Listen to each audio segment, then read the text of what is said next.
Na prošlom času uvela sam električni potencijal, veoma važnu veličinu koja opisuje električno polje, a koja svojom brojnom vrednošću pokazuje odnos elektrostatičke potencijalne energije i elektrisanja probnog u datoj tački polja. Da vidimo kako bi izgledala formula za potencijal u slučaju da polje nastaje od tačkastog naelektrisanja.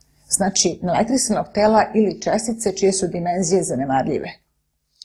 U tom slučaju izraz za elektrostatičku potencijalnu energiju možemo predstaviti na ovaj način, gde su Q, naelektrisanje od koga potiče polje, P, probno naelektrisanje u tački u kojoj određujemo električni potencijal, u ovom slučaju deljenjem sa tim istim probnim naelektrisanjem ostaje nam ova formula.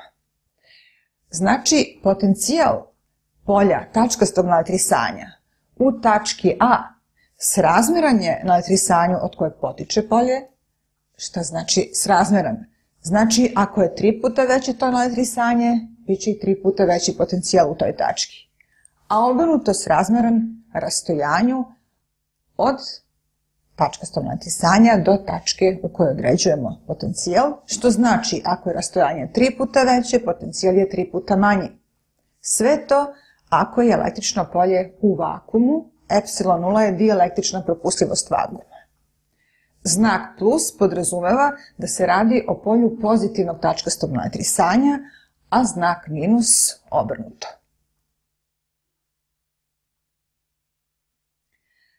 Da vidimo sada na primjeru kako se određuje potencijal polja u nekoj tački, pri čemu polje potiče od više tačkastih naelektrisanja.